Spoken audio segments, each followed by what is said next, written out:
Cześć! Witam Was w trybie iPlusie. Ogólnie mam 20 subskrypcji, bardzo się cieszę, że jesteście dla mnie tacy dobrzy.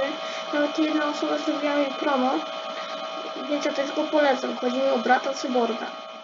Ja jestem ogólnie żółwiem cyborga i bardziej chciałbym robić taki content pogadankowy, bo jak wiadomo jestem żółwiem. I ogólnie nagrywam oczywiście teraz siebie, ale żółwie bardzo powoli chodzą, więc wszystko bym nagrywał bardzo wolno bym chodził i inne takie rzeczy, a tak gadać to mogę jak normalny człowiek. Więc napiszcie mi w komentarzach, jaki byście bardziej chcieli content, typu, że właśnie tak gadam, będę jestem żółwiem, za bardzo nie umiem chodzić, właśnie wiadomo jak wysilać i chodzić sobie i coś tam robić na odcinkach. Powiedzcie mi w następnym odcinku, a ja już będę kończył. Niestety muszę iść. Ej, kim ty jesteś? Kim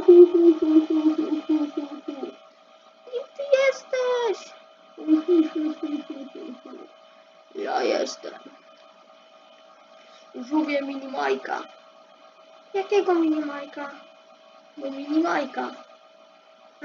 Tego z ekipy, no te lody i tak dalej. A i co ty tutaj robisz? Nazywam się Bambo. I przyszłem tutaj, żeby to powiedzieć, że czeka Ci wielki sukces. Jak oczywiście każdego innego youtubera. No, tak, naprawdę? Tak. Ale żeby mieć ten sukces, musisz mieć dobrych widzów, którzy będą Cię subskrybowali i lajkowali. No przecież ja to wiem, to nie czeka mnie sukces, po prostu zależy to od nich. No od nich zależy. Co ty w ogóle gadasz? Ty jesteś jakiś dziwny, dobra, idź tam do siebie. No zaraz pójdę. Dobra. Dziwny z niego gość. Ja to słyszę. No dobra, wiem, że to słyszysz. Dobra. Był głośnie. Dobra. I to kończymy ten odcinek. No tam jakieś głupoty gadał. Cicho.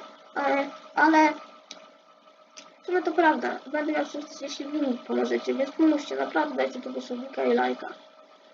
Jak chcecie oczywiście, nie będę was namawiał. Dobra, schowam go. Ej no. Patrz tam za mną, bo mi odcinek psujesz. Dobra, widzimy się w tym odcinku. Tak jak mówiłem, sub i like. Najfajniej było jakbyście dali. I czy będziecie taki kontent pogadankowy, czy żebym coś tam chodził, robił. W sumie, no ja jestem żółwiem. Wiecie co powiedzieć, już mówiłem, ale to już wasza sprawa, co wybierzecie. Widzimy się w następnym odcinku. Pa, dawajcie siłki i lajeczki.